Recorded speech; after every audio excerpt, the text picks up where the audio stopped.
Funcionan encuentros con miembros del Consejo Nacional de la UNIAC para chequear los acuerdos del 9º Congreso.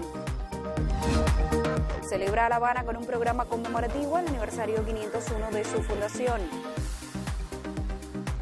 Y rindieron homenaje en el Ministerio de Cultura al poeta villaclareño Sigfredo Ariel, fallecido en julio pasado.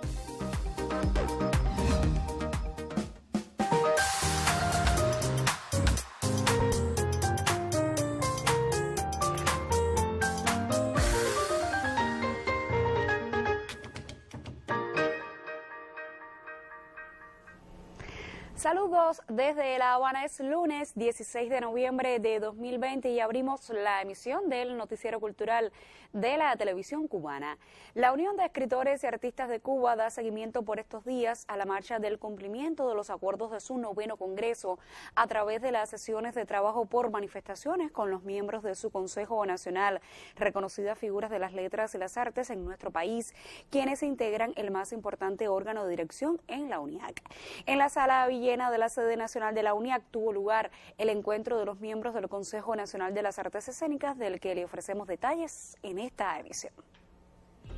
Readecuar el trabajo de los artistas en la nueva normalidad que ha impuesto la COVID-19 fue uno de los temas analizados por miembros del Consejo Nacional de Artes Escénicas, perteneciente a la Unión de Escritores y Artistas de Cuba, ante la presencia del viceministro de Cultura, Fernando Rojas. Durante la reunión, Rojas expuso la necesidad de continuar desarrollando estrategias desde las instituciones culturales cubanas para apoyar el trabajo de los artistas de la isla, repensando antiguas metodologías y acompañándolos en las nuevas transformaciones que sufrirá la gestión comercial del arte tras la unificación monetaria, así como la reducción de públicos en espectáculos en vivo, cumpliendo con las normas de protección del coronavirus. Por su parte, Luis Morlote Rivas, presidente de la UNIAC, expuso que todas las asociaciones, y en especial la de artes escénicas, se han mantenido activa durante los meses más duros de la pandemia, participando en diferentes acciones comunicativas con mensajes de bien público, como la campaña Quédate en casa, y en otras iniciativas que involucran a las redes sociales. Durante el debate surgieron temas de interés como la necesidad de actualizar los métodos de registro de obras danzarias en el Centro Nacional de Derecho de Autor, que exige se entreguen detalles coreográficos de las puestas dibujadas cuadro a cuadro, cuando hoy las tecnologías permiten hacerlo en formato de video. Asimismo, Biensay Valdés, directora del Ballet Nacional de Cuba, llamó la atención sobre la necesidad de comenzar a formar coreógrafos cubanos de danza clásica, reavivando el nivel creativo y la calidad que estos profesionales ostentaban en la década del 70 y el 80 en la isla. Potenciar el trabajo de diseñadores cubanos para las decoraciones de las puestas escénicas, apostando por el minimalismo y el ahorro de recursos, fue otro de los temas expuestos, pues las escenografías existentes hoy han perdido el lustro con los años y se deben modernizar. De forma generalizada, los participantes exteriorizaron la importancia de fomentar el ejercicio de la crítica especializada del arte en los medios de comunicación, planteamiento expuesto en varias ocasiones y escenarios por los miembros de la UNIAC. Gustavo Sánchez, Noticiero Cultural. Del quehacer de la Unión de Escritores y Artistas de Cuba seguimos hablando para conocer sobre el vínculo de la organización de la vanguardia artística cubana con otros sectores de la vida social, política y cultural en el país. Recientemente, la secretaria general de la Federación de Mujeres Cubanas visitó la sede nacional de la UNIAC para concertar varios acuerdos de trabajo. El espacio de reconocimientos celebró desde el arte los 60 años de la Federación de Mujeres Cubanas, organización a la cual pertenecen prestigiosas creadoras de nuestro país. La secretaria general de la Federación de Mujeres Cubanas, Teresa Marelle Bobué, expresó el compromiso que implica representar a las artistas y escritoras, a la vez que reconoció su acompañamiento en las diversas actividades y proyectos que desarrolla la organización femenina. La UNIAC cuenta con una comisión de género y equidad que funciona y que estuvo en algún momento y ahora vuelve a renacer esta comisión que la preside la compañera Marilyn Solaya y que es el resultado también de todas esas personas dedicadas al arte, comprometidas con la igualdad de género, que significa también estar comprometido con el proyecto de igualdad que es la Revolución Cubana. Por su parte, el presidente de la UNIAC, Luis Morlote, agradeció a la Federación su labor y calificó el aniversario como 60 años de creatividad. Con la presencia de reconocidas figuras de la cultura cubana e integrantes de la máxima dirección de la FMC, fue firmado el documento que establece líneas de trabajo en temáticas como género y equidad, el apoyo a proyectos comunitarios creados por mujeres artistas y las acciones para enaltecer la labor de las féminas en nuestra sociedad. El encuentro contó con las actuaciones del pianista Rolando Luna y el quinteto Habana Ventus. reconocen la entrega, dedicación y compromiso de las mujeres artistas y escritoras en la defensa de la identidad cultural, la cubanía y la revolución. Diana Natasha Romero, Sistema Informativo de la Televisión Cubana.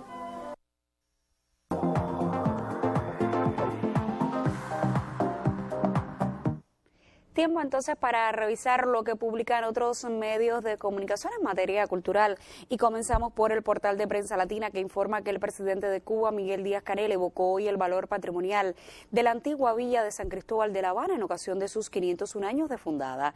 En relación al aniversario, por medio de su cuenta oficial en Twitter, el mandatario recordó una frase del líder de la revolución, Fidel Castro, incluida en un discurso del 3 de junio de 1998. Salvar La Habana Vieja, lo que hoy admira el mundo como patrimonio de la humanidad, toda esa arquitectura que tiene un valor incalculable protegida, citó Díaz-Canel. Cada 16 de noviembre se celebra la fundación de la villa y se toma como año de creación 1519, fecha expresada en documentos de la etapa colonial. Como parte de las celebraciones, la víspera tuvo lugar la tradicional vuelta alrededor de la ceiba en el Jardín del Templete, construcción considerada uno de los principales íconos de nuestra ciudad. Por su parte, Cuba sí destaca que, dedicado al centenario del maestro Eliseo Diego, se llevará a cabo los días 18 y 19 de noviembre el foro virtual del evento de crítica literaria Habana 2020, que también celebra el aniversario 80 de la escritora Magali Sánchez Ochoa y los 20 años de la novela para jóvenes Paquelé de Julio Amellanes. En el encuentro organizado por la sección de literatura infantil y juvenil de la Asociación de Escritores de la Unión de Escritores y Artistas de Cuba, críticos, escritores, académicos y también lectores debatirán las ponencias recibidas de todo el país en que se reflexiona sobre la creación literaria dirigida a niños y jóvenes. Y cerramos nuestro recorrido en la Agencia Cubana de Noticias para conocer que, de la mano de El Niño y la Verdad, comenzó hoy la transmisión de conciertos online esta semana, compartidos con la audiencia cubana por las frecuencias del canal clave Radio Progreso, el canal de YouTube del Ministerio de Cultura y el enlace de 100 páginas de Facebook. Según informó el Instituto Cubano de la Música, hoy los conciertos online, como parte del proyecto Estamos Contigo, arrancan junto a las orquestas de música popular El Niño y la Verdad, fundada por el cantante y compositor Emilio Frías. Para el martes será el turno del concierto online Drums, protagonizado por los percusionistas Oliver Valdés y Rodney Barreto, seguidos el miércoles por el reconocido Pancho Amat. El jueves se presentará el sexteto Ecos del Tibolí, agrupación musical originaria de Santiago de Cuba, mientras que el viernes será espacio de la trova junto a los músicos Aquiles y Felipón.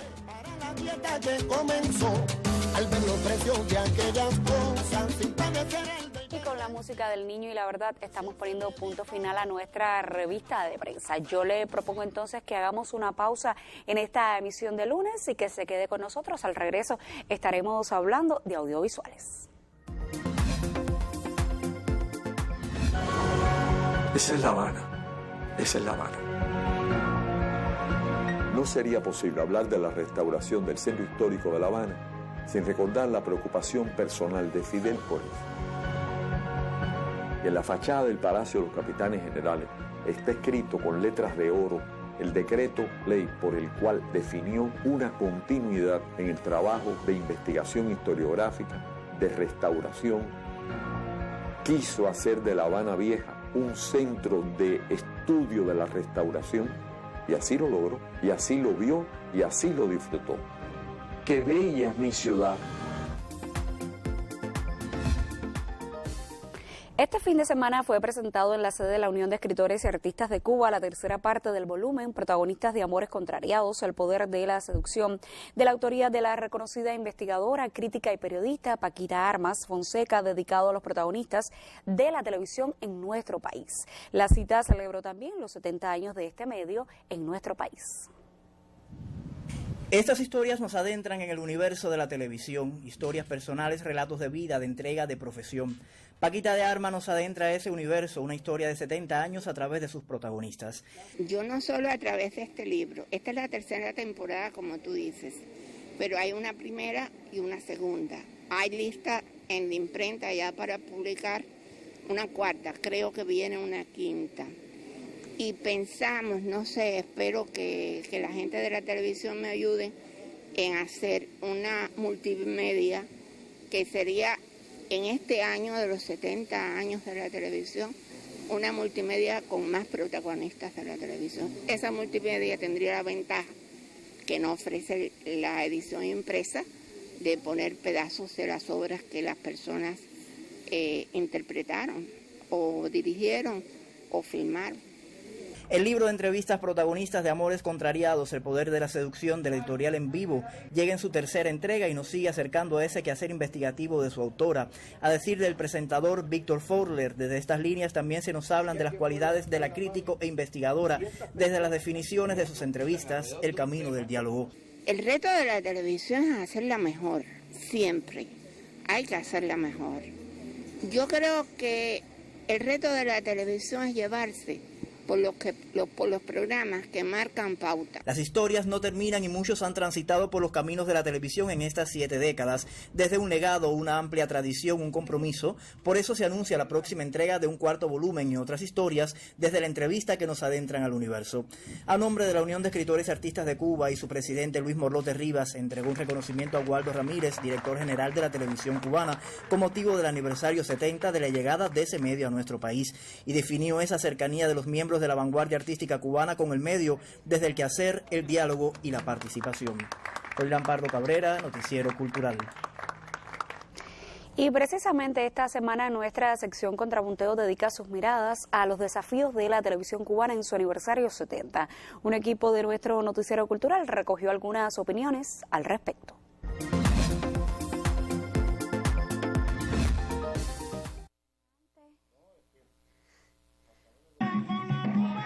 Hacemos una televisión única porque así es nuestro país, refiere el director general de la televisión cubana, 70 años de haberse transmitido por primera vez con la salida al aire del Canal 4 perteneciente a Unión Radio TV, siendo así la televisión cubana pionera de las transmisiones en Latinoamérica.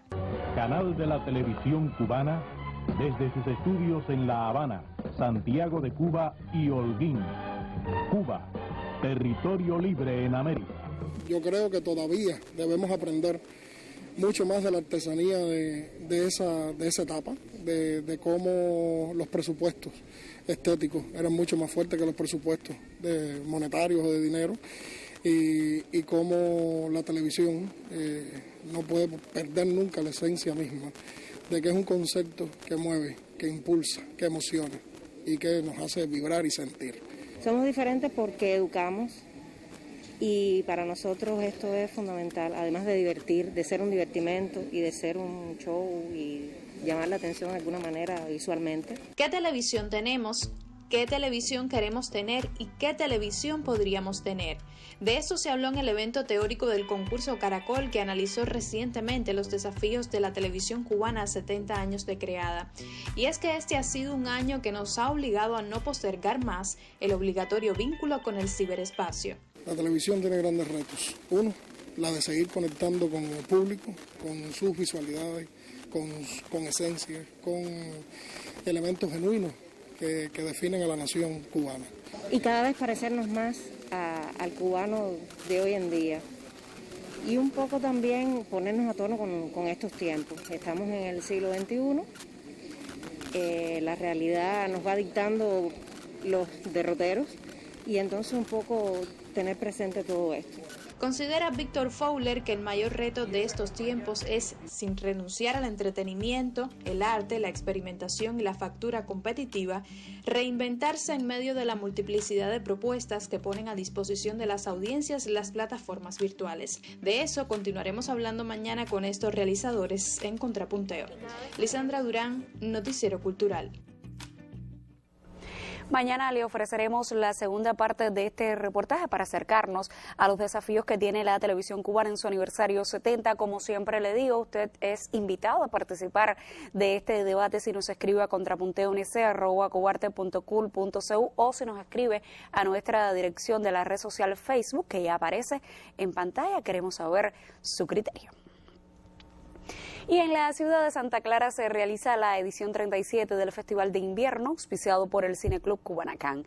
El evento saluda a los aniversarios de la Cinemateca de Cuba, los estudios de animación, la Federación de Cineclubes, los 50 años del Pidio Valdés de Juan Padrón y rinde homenaje a Raúl Rodríguez Cabrera, Premio Nacional de Cine. El Festival de Invierno es la cita del movimiento de cine aficionado cubano que siempre en noviembre, desde hace 37 años, se realiza en la ciudad de Santa Clara, auspiciado por el Cineclub Cubanacán. Esta vez el festival se ajusta a la etapa pospandemia y cumple con las medidas sanitarias y de seguridad. Importantes invitados, realizadores y premios nacionales de cine están en el evento. Un festival pequeño, es un festival provincial. Es un festival donde no vamos a hacer una premiación como acostumbramos a hacer. Las obras van a estar invitadas, van a poder presentarse en la edición del 21. Bueno, están como siempre los premios nacionales de cine Linda Núñez y Raúl Rodríguez Cabrera. Está el director de cine Manuel Herrera. Está el productor de los estudios de animación Aramis Acosta.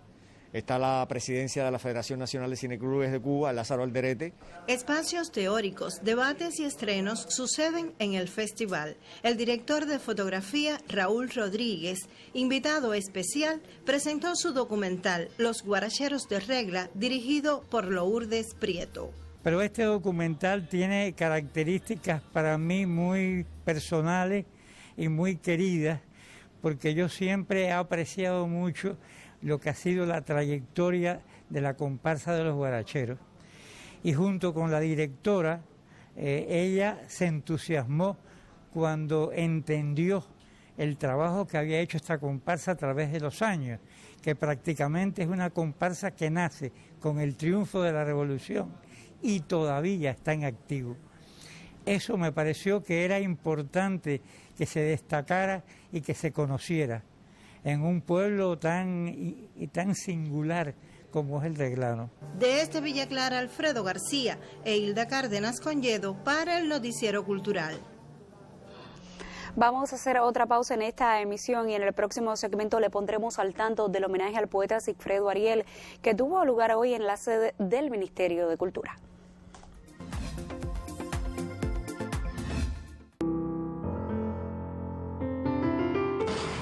El 16 de noviembre, otro aniversario de nuestra ciudad.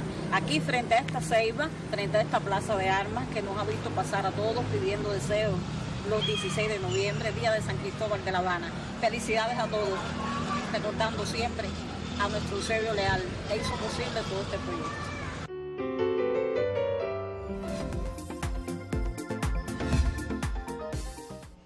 Una nueva temporada de espectáculos ofrece el Teatro Mirón Cubano de la ciudad de Matanzas a propósito de los 5 años del estreno de la obra Uriura. Desde ese territorio conocemos otros detalles. Un espacio sensorial invitó a niños y familiares a acercarse a las tablas. Colores, pelotas y payasos se entrelazaron durante el espectáculo Uriura, ofrecido por Teatro Mirón Cubano en su sede de la ciudad de Matanzas. La principal fuerza que mueve la obra es el amor como principio para lograr cosas. Y en este caso, como dos personas pueden complementarse, pueden lograr construir cosas juntos a partir del amor. El público interactuó con los actores y se complació con esta obra con un lustro de estrenada y de nombre alegórico al estribillo de la popular canción infantil Al Ánimo. Cuando hicimos esta obra tratamos de recordar, ¿no?, los juegos de nuestra infancia, y Uriura tenía un espacio especial en ese recuerdo y para los tres. Nosotros trabajamos la creación colectiva bajo mi dirección artística y pues Uriura es para nosotros algo especial y es como un romance entre dos personas que encuentran la posibilidad de lograr cosas juntos. Con el binomio conformado por Leinis Cabrera y Javier Martínez, el colectivo teatral presentará esta función los próximos sábados del mes de noviembre para despertar sonrisas en los pequeños de casa. En Matanzas, Ania Díaz Báez, Noticiero Cultural. Hace un cuarto de siglo el Teatro Granmense renovó su quehacer al surgir en la suroriental provincia agrupaciones de notable desempeño. Una de ellas festeja por estos días su aniversario con la puesta de reconocidas obras de su repertorio y el estreno de la pieza Retratos en la Sala José Joaquín Palma durante todo un mes. Retratos en fila hacia la emigración y sus conflictos. Más que eso, va al meollo de la incomprendida inmigración. Busca el antes y el después de un tema común, archiconocido y experimentado por muchos en este archipiélago antillano. El grupo viene ya hace unos años creando, estructurando la trilogía de las obsesiones. Primero fue Mamá, de Raúl Alfonso, también con el fenómeno de la emigración, sobre todo el fenómeno de la necesidad de la emigración por la insularidad. Luego le siguió Noria, que también plantea la migración, pero desde el punto de vista cómo asume el fenómeno de la emigración una generación de cubanos, la generación de cubanos que estábamos actos cuando la guerra de Angola, y ahora Retratos, que es exactamente el mismo tema, la emigración, pero desde un punto de vista bien diferente a los otros dos. Dirigida por Fernando Muñoz, la obra junta a noveles y consagrados, quienes consiguen mover fibras íntimas de los espectadores gracias a la excelencia de su ejecutoria. Bueno, esta noche voy a recibir una llamada para confirmar una decisión que he tomado y necesito contar con todos ustedes. Elena, tú sabes que tú siempre puedes contar con nosotros. ¿Qué decisión? Voy a quedarme en Cuba.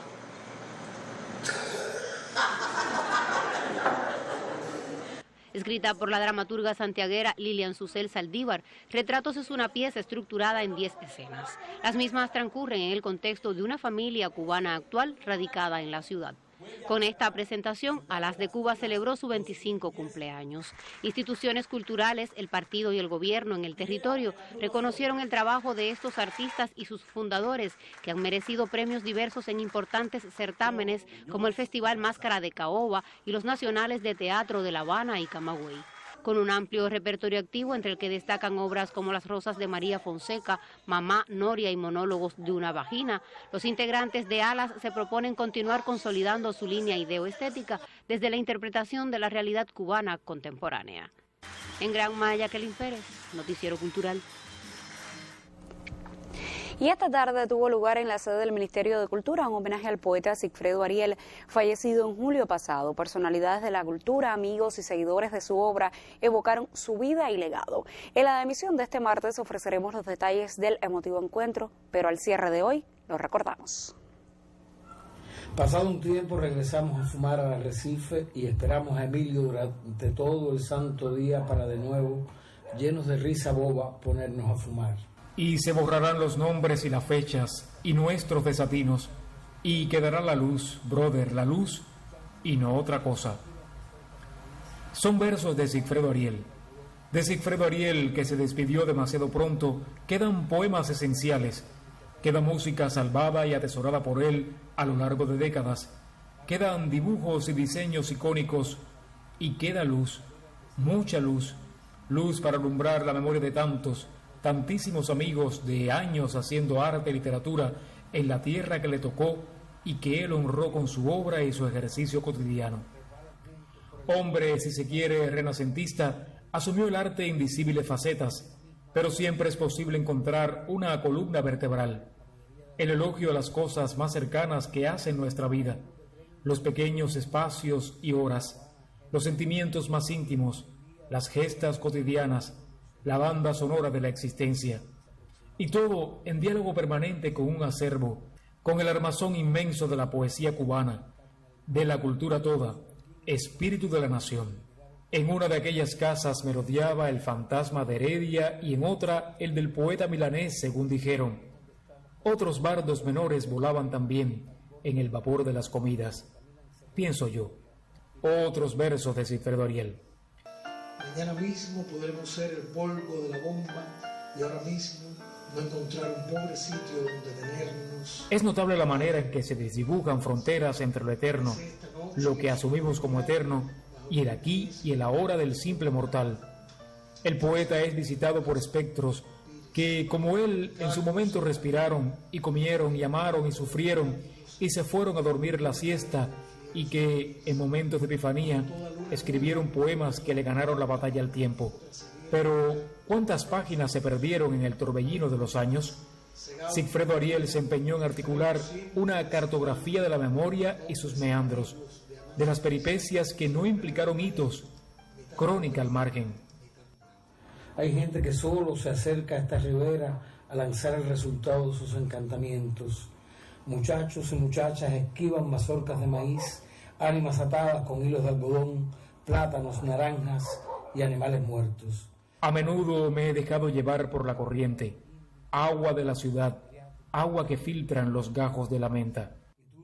No hay palabrería vana en la obra poética de Sigfredo Ariel. No hay regodeo esteticista. Son las palabras y las frases de todos los días para recrear un paisaje perfectamente reconocible. Y, sin embargo, la belleza, que puede llegar a ser ardua, difícil, contrastante, pero la belleza. La calle no se hizo para que tomes cerveza y hables de poesía. La calle no se estira alrededor para que asomes tu cabeza de muchacha. Versos de un poema de Sigfredo Ariel. Emilio canta 2 o 3 palabras o algo muy sentimental mientras la orilla cae sobre parques y maniguas del país. Se adentra en lo que fuera música, en los emails acerca de un futuro cercano, pues no tenemos otro. Estamos de paso. Somos al final la maravilla fugaz de un universo que no comprenderemos nunca, pero aquí estamos. Y dejamos huellas, aunque tantas veces terminen por ser huellas ignoradas, ninguneadas, olvidadas. De eso escribió Sigfredo Ariel. De eso dibujó también. Poeta, narrador, dibujante, productor musical, realizador de radio, promotor cultural. Su huella sí está salvada. Y no solo en los registros oficiales, en las listas canónicas, en los anaqueles de las academias, en la gran torre de Babel de la palabra impresa, construida con libros como si fueran piedras. Su huella la preservan también sus amigos, algunos de los cuales todavía no se resignan a su ausencia y lo esperan, entre sueños, en tertulias para hablar de lo humano y lo divino. La preservan sus lectores, que él asumió como cómplices. La preserva cualquiera que se siente una tarde a escuchar un bolero de hace muchos años que hable del goce y el sufrimiento de vivir. En esa reminiscencia habita Sigfredo Ariel. Apenas confía en dioses y futuros, el sujeto irregular que en verdad cree en Ilíadas. Alguna vez la tierra entera se transformará en orilla. Tú verás. Yuris Nórido en el Noticiero Cultural. Punto final. En esta emisión del Noticiero Cultural conoció sobre las sesiones de trabajo de los miembros del Consejo Nacional de la UNIAC para chequear la marcha del cumplimiento de los acuerdos de su 9º Congreso. Destacamos la celebración del aniversario 501 de Fundación de La Habana y le pusimos al tanto del homenaje que rindieron en el Ministerio de Cultura al poeta villaclareño Sigfredo Ariel. Gracias por acompañarnos en esta emisión. Nosotros, por supuesto, regresaremos mañana con otras informaciones del arte y la literatura en Cuba y el mundo. Hasta entonces me despido, como siempre, con un saludo desde La Habana.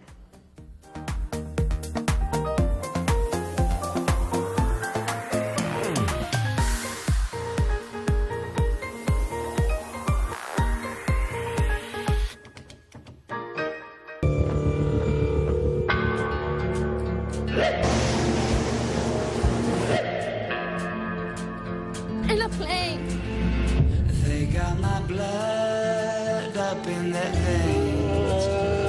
Hey, what's with the strange breed? They is my family. They is my family. They might.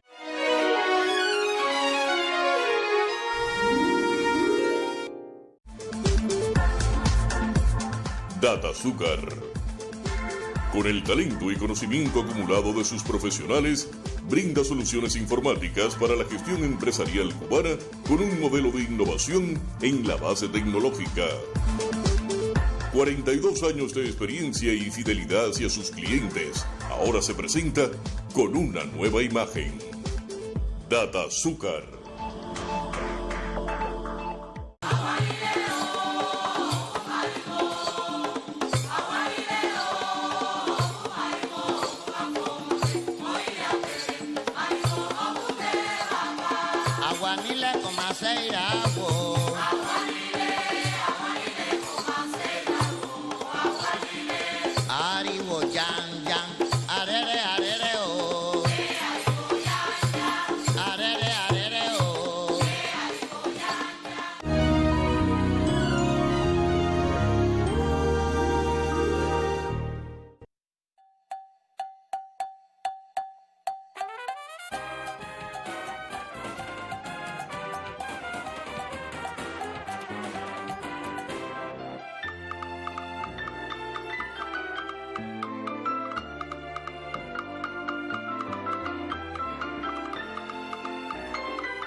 Un saludo a toda la teleaudiencia de la Mesa Redonda. Bueno, estamos comenzando la semana, este 16 de noviembre de 2020. El primer tema que abordaremos en la noche de hoy será la tensa situación política que se vive en Perú, a pesar de que, bueno, hace tan solo unas horas fue nombrado un nuevo presidente de ese país andino, pero bueno, queda toda la estela de inestabilidad y también es una situación que se proyecta a futuro. Será nuestro primer tema y tendremos como invitada a Marina Menéndez Quintero, periodista de Juventud Rebelde y analista de temas internacionales.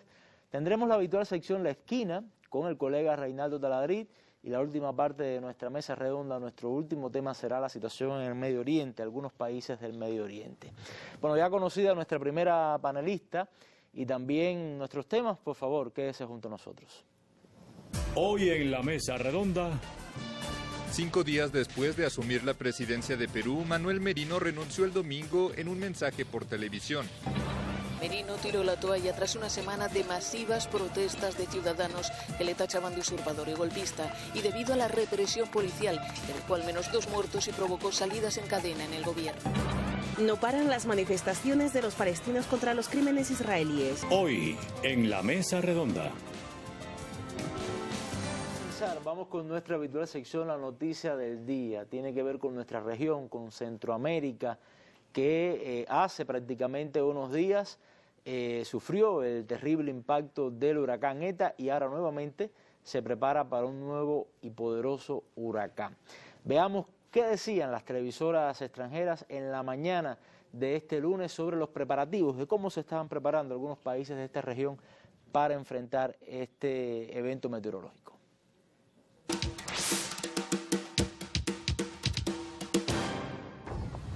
Todavía no se ha repuesto del destructivo paso de la tormenta tropical ETA y Centroamérica ya prepara la llegada de Iota.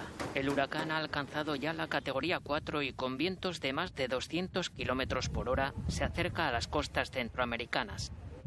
Tras causar estragos y cuantiosos daños en el norte de Colombia, Iota se dirige a la región autónoma del Caribe Norte, en Nicaragua, a donde se espera que llegue este lunes.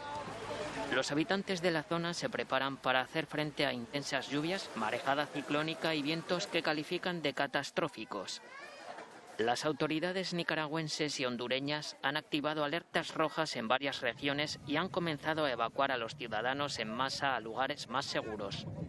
El nivel del mar podría aumentar en unos 4,5 metros por encima de su nivel normal y se han previsto graves inundaciones repentinas, desbordamientos de ríos y deslizamientos de tierra.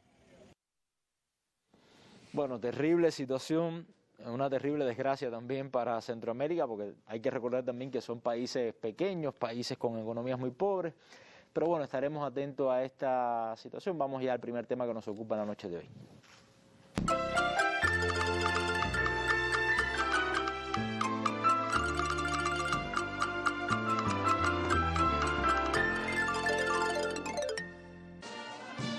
Cinco días después de asumir la presidencia de Perú, Manuel Merino renunció el domingo en un mensaje por televisión. Que presento mi renuncia irrevocable del cargo de presidente de la República e invoco a la paz y la unidad de todos los peruanos. Merino había sustituido el martes al popular mandatario Martín Vizcarra, un día después de que este fuera destituido por el Congreso por un caso de presunta corrupción. Pero su asunción generó varias jornadas de protestas en las calles duramente reprimidas por la policía. El sábado, al menos 2 personas murieron en manifestaciones contra Merino y decenas resultaron heridas. La actuación policial fue severamente cuestionada por la ONU y organizaciones de derechos humanos, y los líderes parlamentarios que habían apoyado a Merino en el juicio político contra Vizcarra lo abandonaron. 10 de sus 18 ministros renunciaron en la noche del sábado. Y el domingo el Congreso exhortó al fugaz mandatario a dimitir, amenazándolo con echarlo. Apenas Merino anunció su renuncia, las calles de Lima se llenaron de manifestantes celebrando.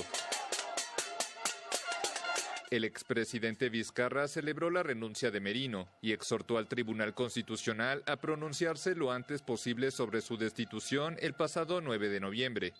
El Congreso deberá ahora designar a un nuevo presidente, el tercero en una semana, para completar el mandato de Vizcarra, quien había asumido el poder en marzo de 2018 tras la renuncia de Pedro Pablo Kuczynski, de quien era vicepresidente. Perú tiene previstas elecciones presidenciales y legislativas en abril de 2021. Bueno, y ocurrió realmente lo que temíamos, ¿no? Y es que hace prácticamente pocas horas, bueno, prácticamente no, hace muy pocas horas se nombró un nuevo presidente. Pero, Marina, de alguna manera refrescar esto que sucedió ayer, la renuncia de Merino, es bueno volver a caer en el origen de todas estas manifestaciones, de esta crisis que se ha vivido en los últimos días, para después quizás proyectando un poco a futuro, claro, ¿no? Pero bueno, sí, ¿cuál fue el detonante? No, ¿qué pasó? Perú acaba de pasar 24 horas con total acefalía, es decir, con total vacío de poder, y esta crisis realmente estalló con la democión por incapacidad moral permanente, según dijo el Congreso, de Martín Vizcarra el domingo anterior. Hay que ver que ya Vizcarra era un presidente que estaba reemplazando a Pedro Pablo Kuczynski, que en el 2018 también fue depuesto por incapacidad moral, pero en un escándalo mucho más sonado de corrupción. Incapacidad moral me imagino que sea, bueno, cuando se está implicado en escándalos de corrupción. Claro, está en juego la credibilidad, digamos así, la integridad del mandatario. La democión de Vizcarra por el Congreso fue express, como se dio en su momento con Fernando Lugo. Las personas, incluso muchos en la población le llamaron un golpe de Estado.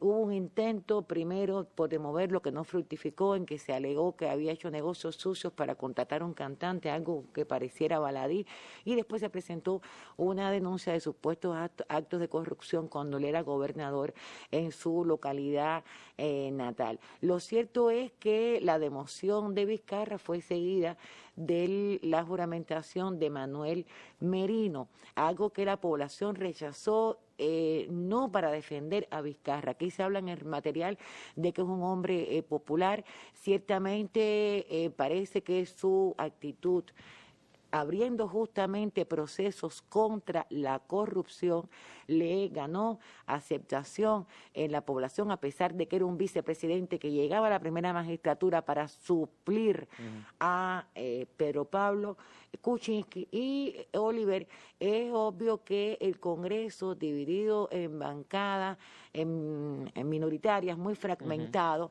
le pasó cuenta a Vizcarra, independientemente de que tuviese razón una causa judicial contra Vizcarra o no, lo exhibe el mismo hecho. Lo intentaron en varias ocasiones. Claro, lo exhibe el mismo hecho de que se pretendiera con distintos argumentos finalmente demoverlo. Y esto desembocó, como te contaba, en la asunción de Merino, repudiada porque se repudió también la manera en que el Congreso desconocía la estabilidad del país, porque muchas personas encuestadas se dice que opinaron que Vizcarra fuera investigado, pero cuando acabara el mandato. Hay que tomar en cuenta que las elecciones, y esto cruza tangencialmente también todo lo que está pasando, están previstas para abril del año que viene. Una preocupación también cuando Merino asumió era si cumpliría con el cronograma electoral. Él dijo que lo haría, pero la manera atroz en que la policía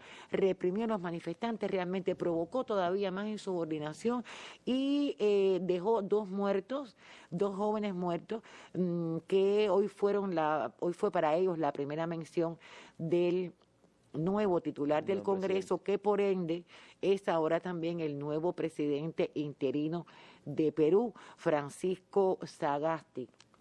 Con lo cual, Oliver, la crisis institucional toma un respiro. Los hechos casi que están en desarrollo, como dice siempre Telesur, acaba de asumir Sagasti. Apenas tuvimos tiempo de escuchar su atinada, me parece, alocución desde el Congreso, sin leer informes. No, está obligado a llamar a la calma y a buscar algún equilibrio, porque fue una situación, obviamente hay elementos de trasfondo, pero que explotó así de pronto y se agravó cuando bueno, la reacción policial que llevó a estos dos muertos, que creo que fue lo que le puso la tapa al pomo de alguna Claro, manera. no, por así 100, decirlo, ¿no? un centenar de heridos, desaparecidos que eran 40 y tantos, hoy quedaban 6 o 7 de los cuales no se sabía su paradero, pero seguían surgiendo en las redes sociales nombres de jóvenes que no se sabía dónde estaban. La mayoría, la voz cantante la han llevado los jóvenes. Esa ha sido otra característica de estas protestas, que no tienen un partido que las dirija, no tuvieron, que no tenían un programa ni un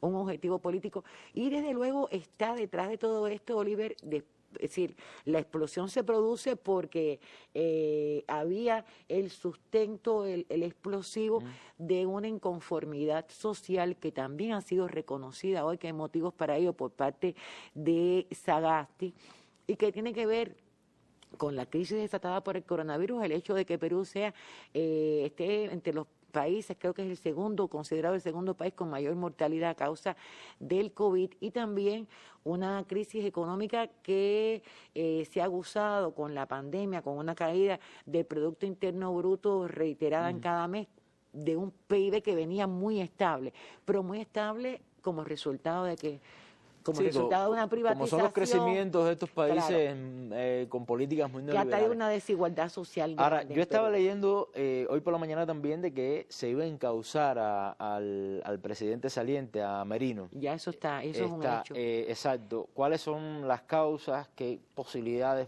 ve? ¿Cómo lo ves? Sé que es algo muy incipiente aún.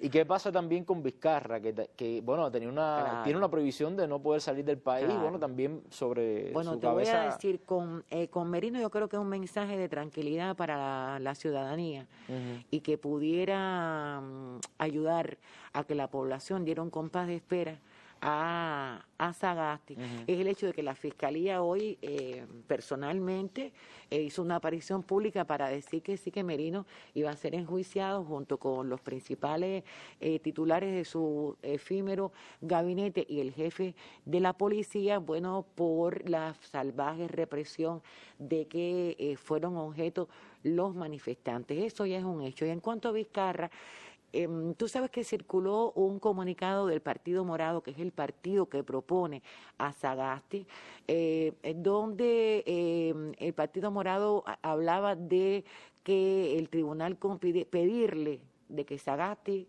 esto fue antes de la votación, asumiera, ya esto no fue así, pero es lo que se había hablado, asumiera para pedir al Tribunal Constitucional que revirtiera el dictamen de incapacidad moral permanente contra Vizcarra para que Vizcarra volviera al gobierno. En ese ínterin Vizcarra pareció estar de acuerdo porque urgió al tribunal a que adelantara su dictamen, que debía ser para el miércoles. Claro, este dictamen es el que certifica o no la votación de aquel Congreso que de pronto presentaron aquella denuncia y que en definitiva le pasó factura, en mi humilde opinión, a Vizcarra.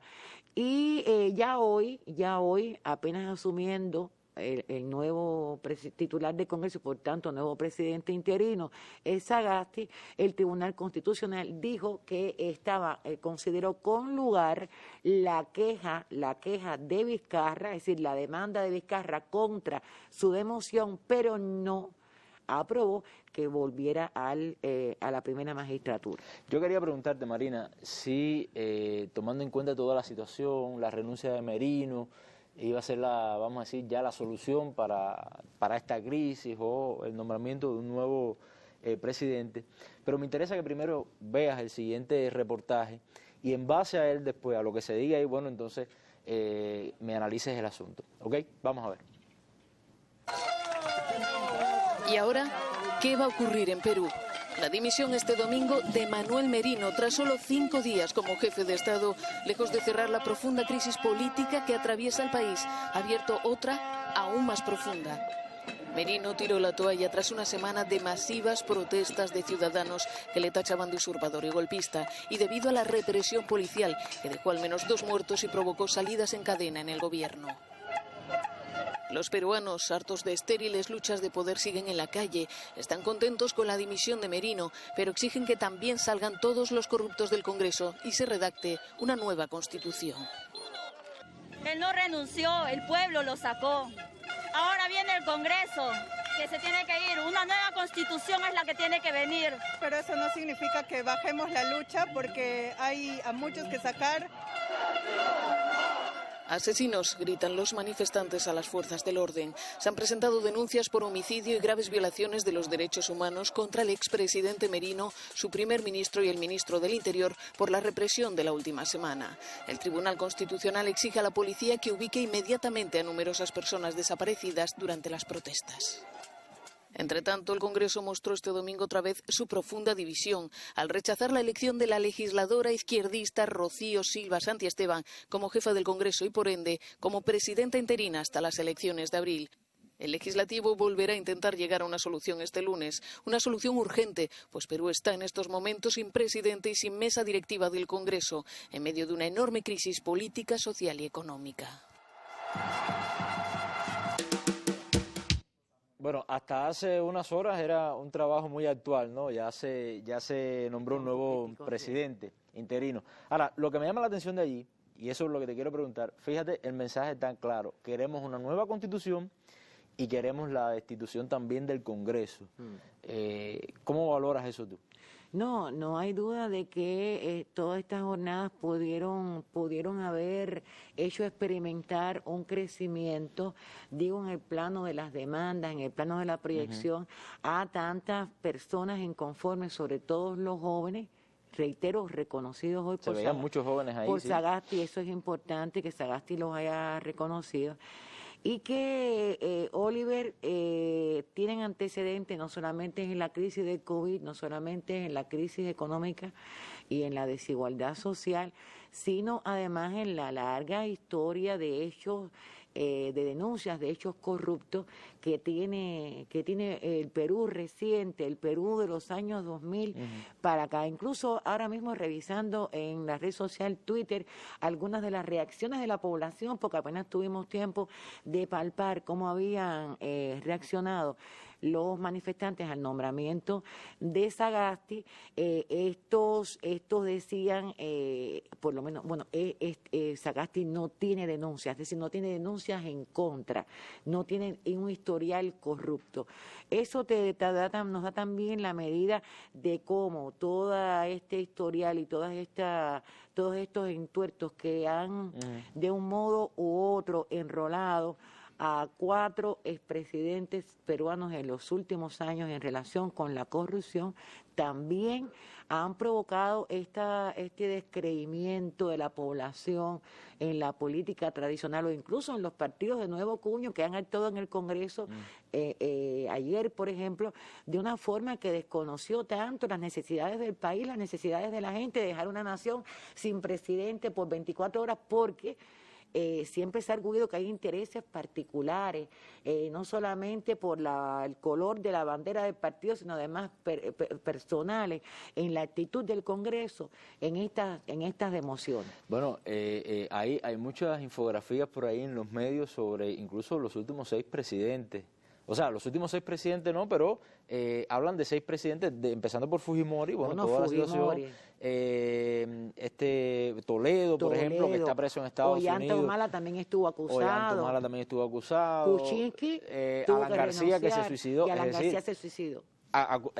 Poco antes de que fuera arrestado. Es decir, realmente hay una crisis del sistema político, de la élite política, y el tema de la corrupción parece estar muy latente. Y esta, Oliver, es una población que ya en otros momentos también ha demostrado decisión y beligerancia con manifestaciones, con protestas contra las privatizaciones y por distintos reclamos sociales. De manera que hay todo este sustrato en el fondo, es decir, es el magma de esta erupción del volcán que además no digamos que les ha gratificado, pero digamos que ha reconocido esta beligerancia social, porque ellos se sienten triunfadores. Ellos dicen a Merino: tú no renunciaste, nosotros te echamos. Lógicamente, porque esa parte no la acabamos de explicar bien, el Congreso ayer, ya ante los 2 muertos y la feroz represión, es quien le dice a Merino que él tiene que renunciar, porque él no iba a hacerlo. No sé si hubiera ahogado en sangre el país. Es interesante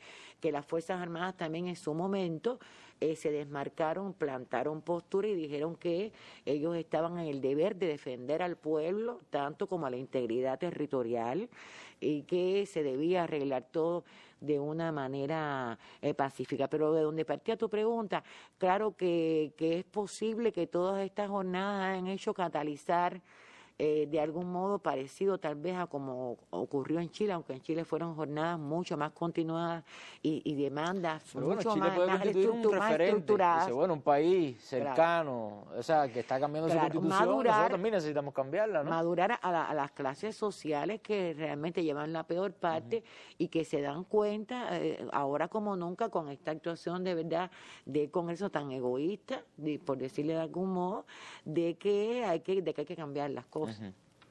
Bueno, Marina, muchas gracias por todo este análisis de una situación que, bueno, como me decías antes... Yo creo que hay un compás de espera. Hay un compás de espera. Ahí va. Los jóvenes manifestantes están diciendo, ahora mismo le están diciendo a Sagasti con mayor o menor respeto, te estamos vigilando, cuidadito, estamos vigilantes, es decir, espero que no nos decepcione, un mensaje más respetuoso. Es decir, parece que sí que hay un compás de espera porque Sagasti es un hombre que tiene un prestigio.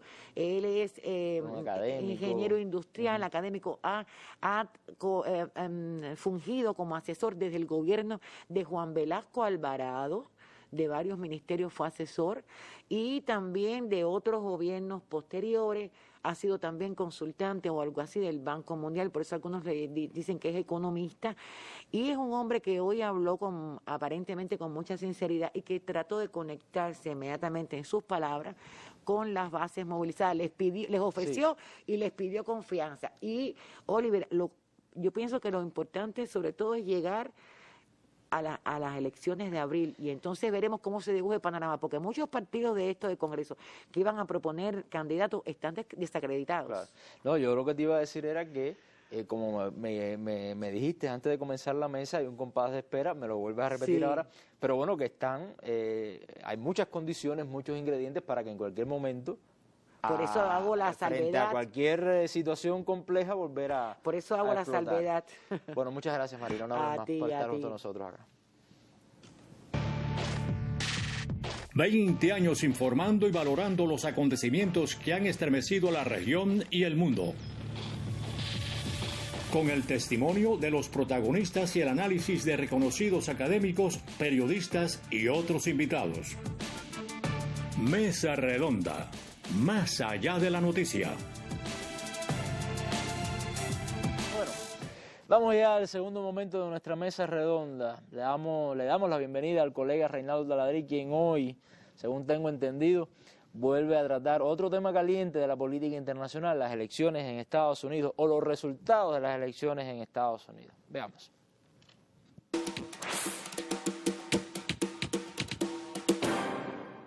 Muchas gracias y bienvenidos a La Esquina. La pregunta que más se hace, ¿puede Trump quedarse? ¿Se irá o no se irá? ¿Y cómo? Bueno, vamos a dar una respuesta corta primero. ¿Qué dice la ley? ¿Qué dice la Constitución? Que el 20 de enero al mediodía termina su mandato. Eso dice. Por tanto, no puede, si no es elegido, si no es ratificado por el colegio electoral en Estados Unidos, seguir ese mandato. Eso dice la ley. Ahora bien, ¿qué puede pasar? Esa es otra historia de todas las cosas que pueden ocurrir de aquí hasta el 20 de enero al mediodía. Y comenzamos actualizándolo. ¿Qué ha incorporado Trump a su estrategia? Bueno, primero, mantiene que no reconoce la victoria de Biden y que él ganó. Hubo un amago de decir que había ganado Biden porque había amañado las elecciones, cosa que le habían sugerido algunos asesores que empezara a usar ese lenguaje, que sí, que Biden había ganado porque la elección estaba amañada, arreglada, etcétera. Pero apenas duró unas horas y volvió a decir que él no concede nada, que no reconoce nada y que él ganó las elecciones. Por tanto, eso se mantiene. Segunda posición, cero cooperación en nada que tenga que ver con reuniones de transición, como están establecidas en la ley de Estados Unidos, que tiene que haber una transición gubernamental y que tiene que haber reuniones para el traspaso del poder de un equipo al otro, del que termina al que empieza.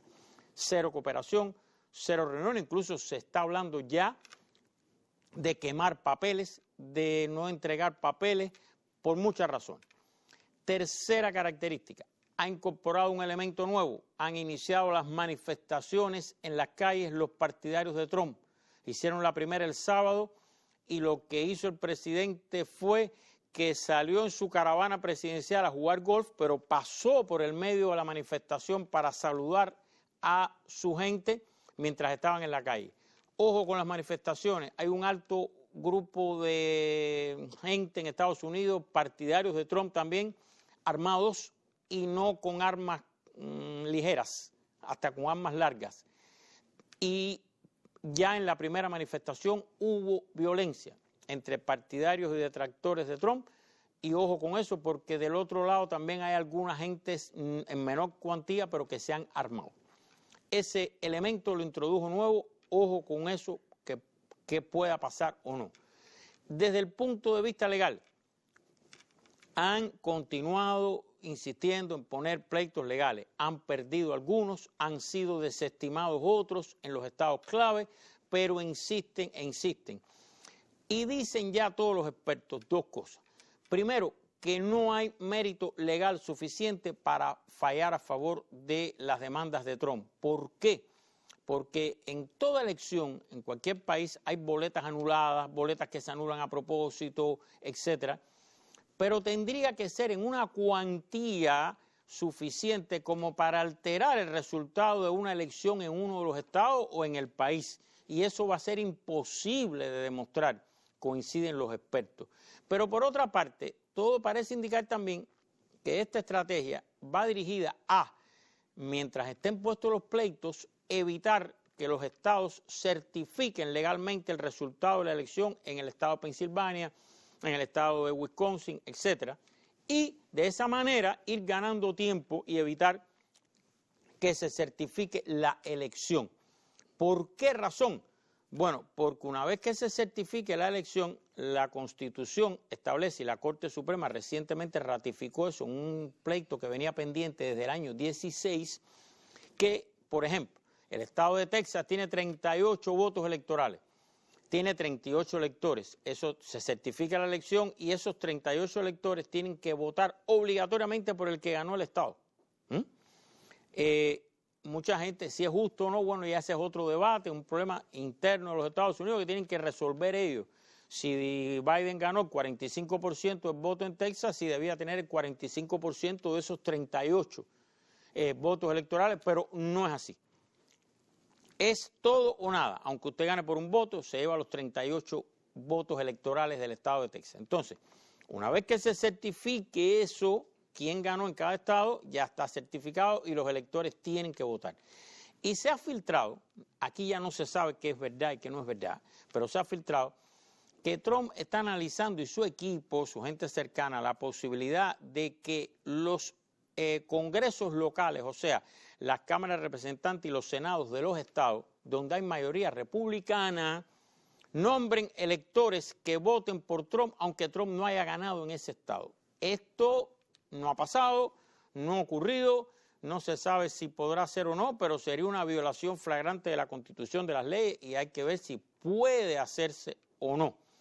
En el caso de los pleitos legales va por ese camino, demorar la certificación y explorar otra posibilidad de hacer algo, aunque cada vez más en privado líderes republicanos y miembros del gobierno reconocen que se acabó, que esto ya no tiene marcha atrás, que ganó Biden. ¿Qué pasa con los políticos republicanos que tienen miedo de Trump? Esa es la verdad. Tienen miedo de que Trump les eche arriba su base electoral, aunque termine la presidencia, para futuras reelecciones de los mismos.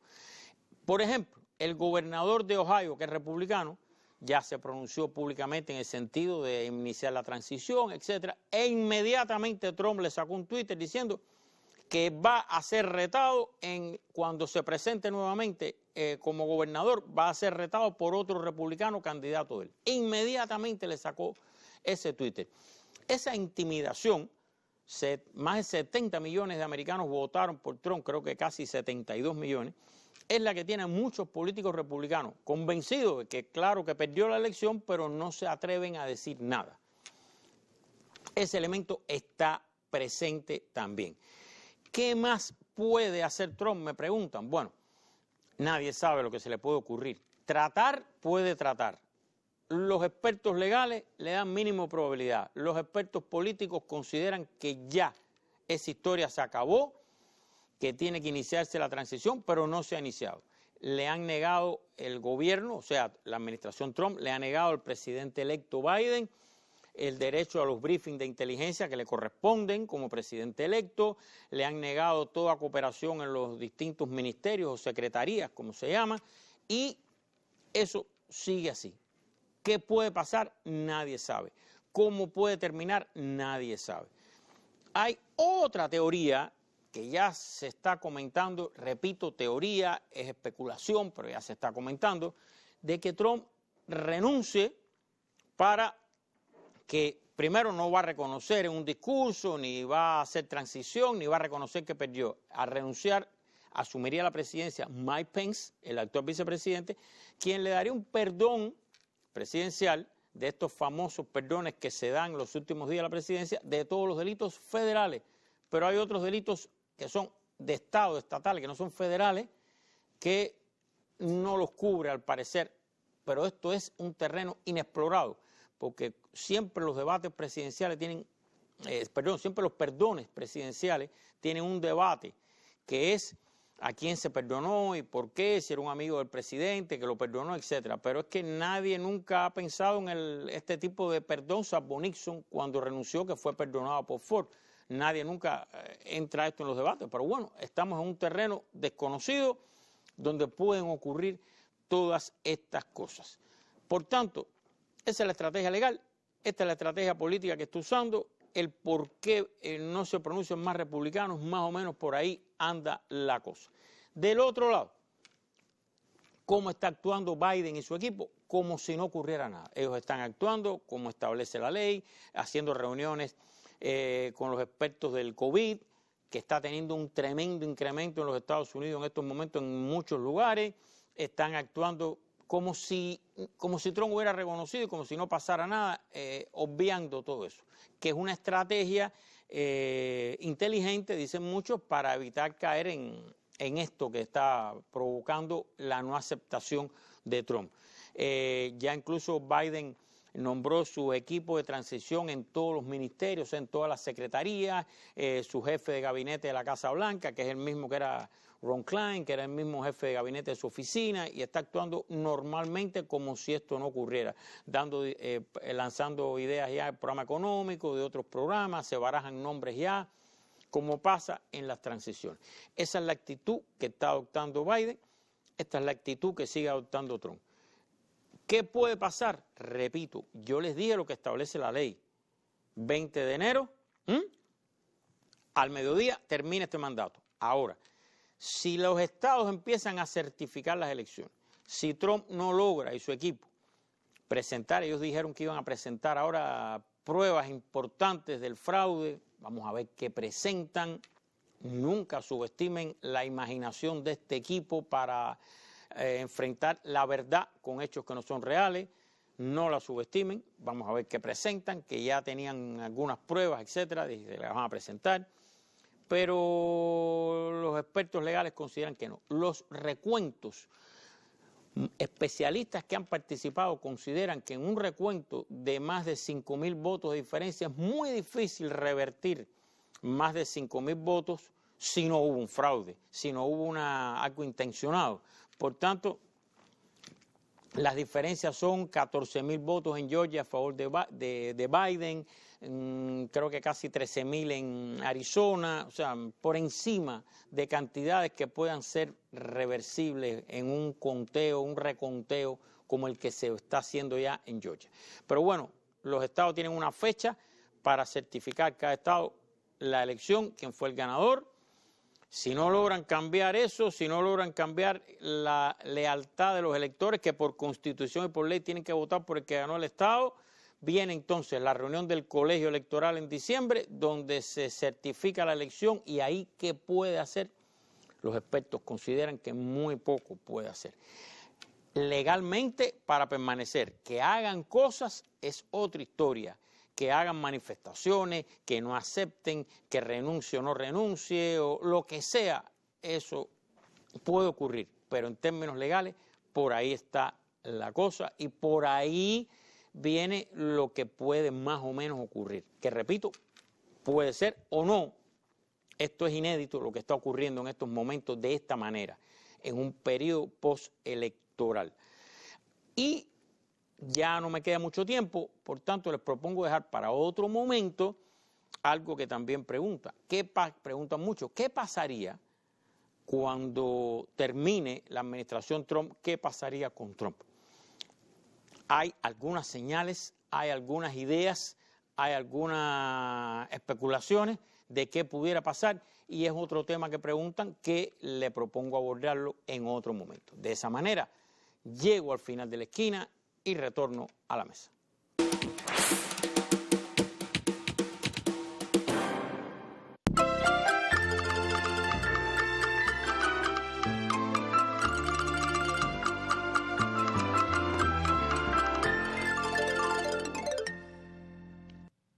Bueno, y vamos ya al último tema de nuestra mesa redonda, la situación en Medio Oriente, y de alguna manera también algo vinculado a esta situación de la que comentaba Taladrí, es decir, el próximo gobierno en Estados Unidos, lo que puede pasar, el impacto que puede tener en esta región. La doctora María Elena Álvarez Acosta, profesora titular, analista de temas internacionales, es la que me acompaña en la noche de hoy. Muchas gracias, profe. Gracias. Y bueno, vamos primero a ver un reportaje sobre la situación en Palestina. Vamos a comenzar por Palestina. Quizás es más de lo mismo, la misma situación de las últimas décadas, pero bueno, en un contexto un poquito particular. Veamos y comenzamos nuestro análisis en unos minutos. No paran las manifestaciones de los palestinos contra los crímenes israelíes. Miles vuelven a protestar en diferentes ciudades en Cisjordania ocupada como Kaf Kadum contra las políticas expansionistas del régimen de Tel Aviv y la construcción de nuevos asentamientos en los territorios ocupados. Se comprometen a seguir la resistencia hasta la liberación de sus territorios. Estamos aquí de nuevo para decir que nunca dejaremos el camino de nuestros mártires y prisioneros en cárceles israelíes que se han sacrificado para que podamos vivir en nuestras propias casas. En esta marcha nos comprometemos a seguir luchando hasta lograr nuestro objetivo, que es liberar todos los territorios palestinos. Los manifestantes también conmemoraron el 16º aniversario del fallecimiento del líder palestino Yasser Arafat. Han pasado 16 años desde el fallecimiento de nuestro líder Yasser Arafat. Muchas personas han muerto y sus pensamientos están muertos, pero los pensamientos y el camino de Arafat siguen vivos, y nuestra generación de hoy debe conocer su camino. Las fuerzas israelíes intentaron dispersar a los manifestantes con gases lacrimógenos y balas de goma. Varios palestinos resultaron heridos. Este mismo viernes, las autoridades palestinas criticaron la planeada visita del secretario de Estado de Estados Unidos, Mike Pompeo, a un asentamiento israelí en Cisjordania la próxima semana por considerarla un precedente peligroso. Pompeo será el primer secretario de Estado estadounidense en visitar uno de los asentamientos israelíes en Cisjordania, considerados ilegales por el derecho internacional. Deploramos la intención del secretario de Estado de Estados Unidos, Mike Pompeo, de visitar el asentamiento ilegal de Zagot, construido en tierras pertenecientes a propietarios palestinos en la ciudad de Al-Bireh, durante su visita a Israel la próxima semana. Este peligroso precedente legaliza los asentamientos y es un golpe al derecho internacional y a las resoluciones de la ONU. Los residentes de Kafr Kadum y otras localidades cisjordanas han protestado de manera regular desde 2011 contra la ocupación israelí. Centenares de personas han sido detenidas por las fuerzas israelíes y condenadas sin juicio a pagar multas o a enfrentar penas de prisión. Bueno, le preguntaba o le comentaba que era una circunstancia, vamos a decir, quizás un poco peculiar, porque esta no fue la promesa que hizo el gobierno de Israel para establecer relaciones diplomáticas con algunos países árabes, que fue lo que en algunas semanas, bueno, fue noticia en esa región, incumpliendo, ¿no? No, y sí, porque él no habla de anexión. O sea, en este conflicto hay 5 elementos, actores fundamentales: Israel, los palestinos, los países árabes, las potencias extrarregionales que tienen características diferentes y en su momento las fuerzas progresistas que ya se han debilitado bastante, o sea, ese apoyo internacional a los palestinos. O sea, la situación de Palestina es más agravada, porque ¿qué pasa? Que el gobierno israelí no habla de anexión, o sea, sigue violando las resoluciones de Naciones Unidas, que ya con los asentamientos no cumple tampoco lo establecido, ni por supuesto está basándose en una política que se llama el hecho consumado, que fue el mismo que utilizó cuando comenzó la colonización en Palestina para después proclamar la independencia. O sea, está ocupando territorios que es ilegal, pero no se habla de anexión. En la práctica lo viola. ¿Por qué? Porque está el despojo, los palestinos están ocupando territorio de los palestinos, pero no hablan de anexión. Entonces, están apoyando a esos colonos y reprimiendo a los palestinos. ¿Qué sucede? Que la situación de los palestinos está agravada, vamos a decir así. ¿Por qué? Porque como se puede observar, hay una resistencia a lo interno, pero como te decía, hay 5 elementos. Israel no reconoce ninguna resolución de Naciones Unidas, pero no pasa nada. Pompeo va a ir a los asentamientos, pero además Estados Unidos reconoció que Jerusalén es de Israel y alturas de Golán también, y no pasa nada. O sea, en el plano internacional hay una acción y en el regional que Israel hace lo que quiere. Y entonces el apoyo a los palestinos se queda en eso, en el apoyo. Y cuando tú vas realmente a la efectividad de los territorios que controlan los palestinos, cada vez son menos. Y en la medida en que sigan construyéndose los asentamientos, ellos no hablan de anexión. O sea, no hay una palabra que sea anexión, pero en la práctica es más. Ahora, antes de que se vaya Trump de la Casa Blanca, ellos están haciendo una licitación para construir más de 2.000 casas más. O sea, cuando tú ves en un mapa lo que le toca a los palestinos por resolución, que además ya fue violada, porque ahora es los territorios ocupados del 67, pero en la resolución 181 a Palestina le tocaba más territorio. Ya prácticamente, sobre todo en Cisjordania, lo que hay es una mancha así, y en Jerusalén ni hablar. Pero además están tratando de crear una cuña ahí entre Jerusalén y otra parte de Cisjordania para separar aún más a los palestinos. Ahora hay una noticia también de una especie de iniciativa para comenzar una nueva, vamos a decir, conversaciones de paz con el auspicio de Naciones Unidas. Tomando en cuenta esto que usted me dice, bueno, tampoco se promete mucho, ¿no? Es también la historia 1000 veces repetida. Y también de una posible negociación entre Al-Fatah y Hamas, ¿no? Pudiera lograrse, Cairo. Pudiera lograrse, ya ellos se reunieron en Turquía, ahora van al Cairo. ¿Qué pasa? Que desde que se celebraron las elecciones y después las presidenciales 2005-2006, estamos hablando de prácticamente 15 años que ha habido una ruptura entre Hamas, la Franja de Gaza, y el gobierno de Cisjordania. Entonces, han habido conversaciones, se ha llegado a determinados arreglos, pero más allá de que ellos lo logren, y ya han planteado toda una serie de aspectos que parece, porque es que lo necesitan, la situación es tan grave que necesitan la unidad. Te dije que era Israel. Israel un poco lo viola todo, hace lo que quiere. En el plano internacional tiene el apoyo de Estados Unidos y entonces Estados Unidos con su unilateralismo ha hecho también un plan para Palestina, etcétera, etcétera, etcétera, y lo ha violado todo. Los palestinos, por su parte, tienen el apoyo de determinados países y, por supuesto, del Organismo de Naciones Unidas. A veces de palabras solamente, ¿no? ¿Dónde está la acción? ¿Dónde están los movimientos? ¿Dónde está, por ejemplo, eso me recuerda a mí el régimen de Apartheid, cuando se dio todo un boicot a los productos, etcétera? Ese no es el caso de Israel. Entonces, los palestinos necesitan la unidad, con independencia de grandes diferencias que existen entre la plataforma de Hamas, su base islámica, su método de lucha con respecto al Fatah y a otros movimientos. Pero la unidad palestina es básica, es el segundo componente de ese conflicto.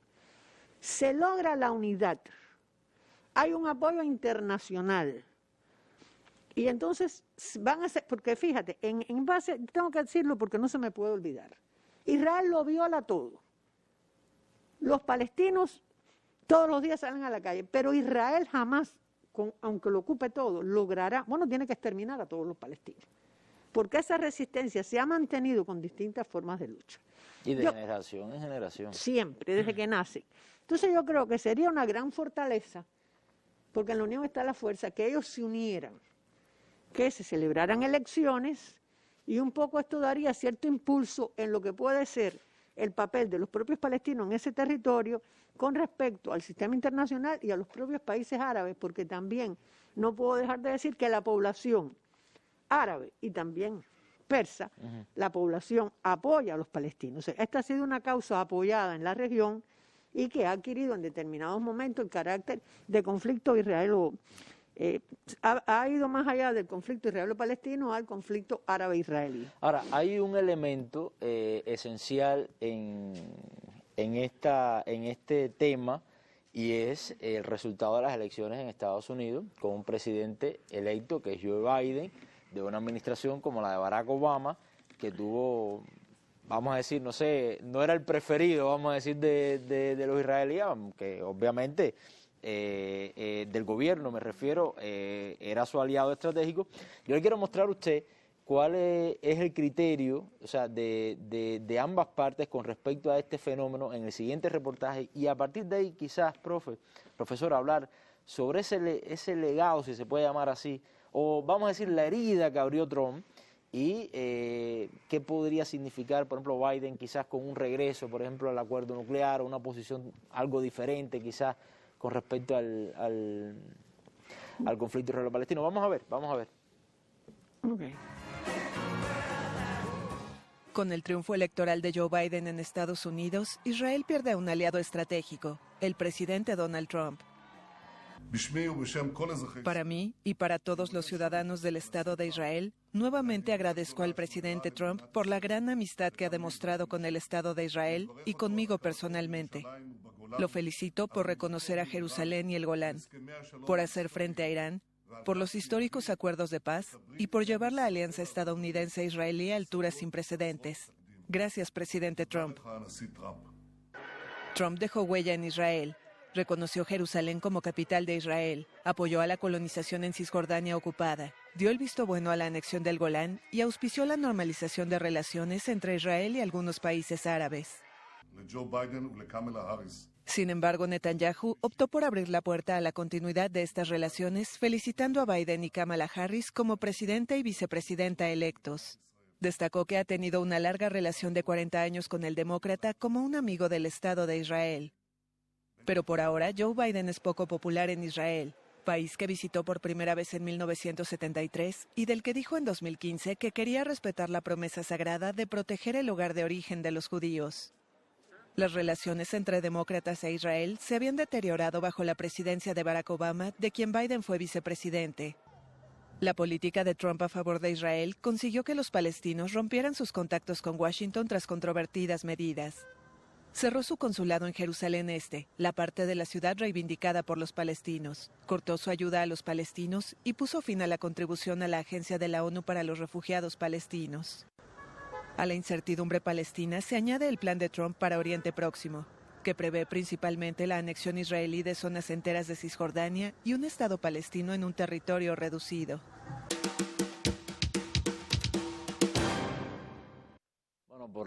Por la expresión de su rostro, no está de acuerdo con muchas cosas que se dijeron ahí, ¿no? Casi no estoy de acuerdo con ninguno. Bueno, explíquese. No, voy para allá. Mira, los demócratas, Estados Unidos es el aliado número 1 de Israel. Independientemente de quién esté. Trump llevó, vamos a decir, a una relación carnal esa relación. Pero cuando tú analizas desde la guerra del año 1956 hasta la actualidad, que es que Estados Unidos, vamos a decir, suplanta como primer actor imperialista de poder extrarregional, hasta la actualidad han sido aliados. Es más, muchos analistas plantean que Biden está de acuerdo con lo logrado por Trump, pero que no está de acuerdo con el método, porque lo que no se dice ahí es que Estados Unidos ha perdido terreno en Medio Oriente. Con independencia de todo este apoyo a Israel, vamos a ver si al final nos da tiempo, es cierto que ha logrado esa relación umbilical y que es el conflicto israelo-palestino, vamos a decir que ha sido el eje básico del conflicto, del conflicto en la región hasta el 2011. Ahora bien, ¿hasta qué punto los demócratas van a respetar lo que hizo Trump o no? Yo creo que ellos van a tratar de, vamos a decir, ir a las conversaciones que siempre Israel ha violado. Algunos dicen que Biden no se va a ir de Jerusalén, pero en la práctica la posibilidad está en que, bueno, sea un poco más mesurado, pero es un problema de matiz. Exacto. Porque es cierto que Obama y Netanyahu, el legado de Obama en Medio Oriente es muy interesante, ¿eh? Porque debo decir que Trump ha sido el único presidente de los últimos 3 en Medio Oriente que no ha iniciado una guerra, por ejemplo. Y es verdad que Obama firmó el acuerdo con Irán, pero fue el que también firmó con Israel el acuerdo de ayuda y venta militar más grande de la historia de Estados Unidos. Y está el caso Siria y entonces, en fin. O sea, Trump potenció esa alianza. Es verdad que fue hasta el máximo, pero igual, durante toda la década del 90, con los acuerdos durante Clinton y posteriormente, sistemáticamente, Israel ha violado y ha construido asentamientos. Lo que pasa es que con Biden, fíjate, es posible que el maquillaje sea menor. Ahora, esto de que ya se ha anunciado de retomar el acuerdo nuclear con Irán, sí, es algo que obviamente en Israel no va a ser muy bien visto, ¿no? Porque, o sea, fue un gran, vamos a decir, un gran logro para ellos lograr que Estados Unidos, en el caso de, durante la presidencia de Trump, que se retirara. Pero fíjate, el problema de Estados Unidos en el área siempre ha sido el siguiente. El problema de Estados Unidos en el área siempre ha sido lograr que Israel y los países árabes establezcan relaciones. Yo creo que Trump avanzó en eso, más allá del conflicto. Y en el caso de Irán, cuando Obama, eso tuvo un costo para Obama, firma el acuerdo nuclear, aumentó el prestigio en el plano diplomático, aunque eso le ocasionó determinadas dificultades con los países árabes y con el propio Israel. Sin embargo, en el plano internacional, porque esto habría que verlo en tres variantes, lo internacional, lo regional, en este caso lo bilateral, tuvo muchas fricciones. Ahora bien, se dice que Biden va a seguir el legado de Obama. Habría que verlo. Porque cada presidente estadounidense quiere su propio legado. No creo que Biden vaya a ser el presidente de Obama, va a ser su propio presidente. Es posible que flexibilice con respecto a Irán, porque el gran reto de Biden es que en el área el unilateralismo estadounidense hizo que perdiera terreno. Y la influencia de poderes externos, como puede ser Rusia, como puede ser China, se incrementó. Y el sistema de alianzas varió. Porque cuando tú ves la alianza que hay entre Rusia y Turquía, por ejemplo, en el caso de Libia, en la venta de armamentos, esto le resta en la alianza que puede tener Estados Unidos con otros países más allá del propio Israel. No, y que en el caso de Rusia ha avanzado con países incluso con contradicciones entre sí, porque tiene una gran alianza con Israel o conversaciones fluidas con Arabia Saudita, con Turquía. Excelente. Es decir, yo creo que viene siendo como el moderador. No, pero es que China también lo ha logrado con la Franja y la Ruta, su inversión en Israel, en los países del Golfo, y una alianza militar muy importante para Rusia con Siria, pero además una alianza y una presencia militar que hasta este momento ningún país, salvo los de la región y Estados Unidos, habían tenido. Porque el hecho de que Rusia, China e Irán y otros países desarrollen maniobras militares en la región es inédito. Entonces, nosotros vamos todo lo que Trump avanzó, y es cierto. Y el famoso eje de la resistencia, tú dices, es verdad que el costo humano ha sido tremendo, la situación del Líbano que analizamos aquí, la situación de Siria, pero hay un fortalecimiento de la alianza Irán-Irak. Y sobre todo de poderes que estaban fuera, como son Rusia, como es China, pero además que, como tú dices, son aliados de ese eje de la resistencia, pero a la vez tienen fluidas relaciones tanto con Israel como con las monarquías. Entonces, este es un reto que tiene Biden, porque puede seguir apoyando a Israel de esa forma o de otra, o bajar la velocidad, que creo que es lo que va a hacer, aunque los demócratas y Israel siempre han tenido buenas relaciones, pero por supuesto no al nivel de Trump.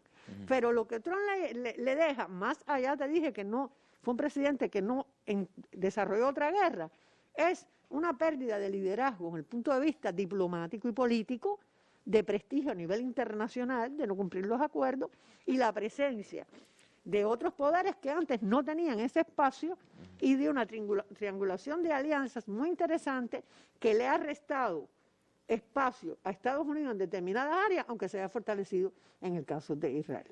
Bueno, igual habrá que esperar a ver, primero, a ver qué sucede en Estados Unidos, como hablaba Daladri, qué sucede ese 20 de enero, y posteriormente ver cuál va a ser la proyección en esta región, que, bueno, como usted dice, no es la solución para los problemas, va a ser de alguna manera más de lo mismo con diferentes matices, ¿no es verdad? Es muy complicada la región. Algún día yo voy a traer el mapa y voy a explicar qué es lo que pasa y cuáles son las dinámicas internas, que son muy interesantes, bilaterales, pero además es un área donde ya lo dije que no hay grandes poderes, y los grandes poderes internacionales, junto con los regionales que se han fortalecido, pues cada uno quiere su pedazo.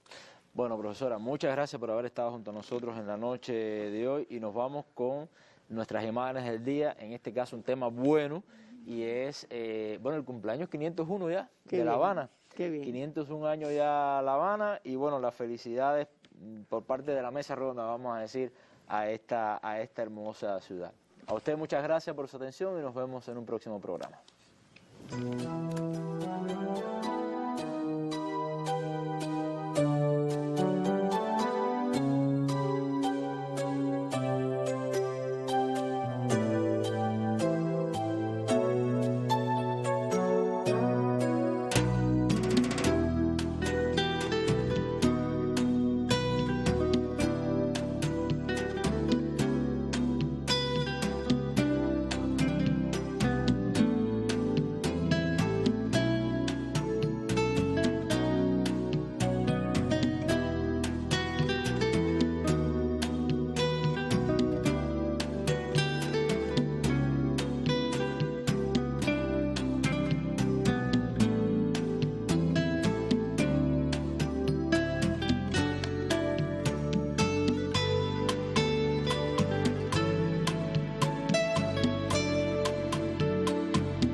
Después tú vas a pensar como país es lograr lo que estamos queriendo lograr. Un buen incremento de la masa, los animales que salgan en tiempo y forma, con 100 kilos de peso promedio. Ese es el reto pensado como país, para mí. Cubano, vamos para allá.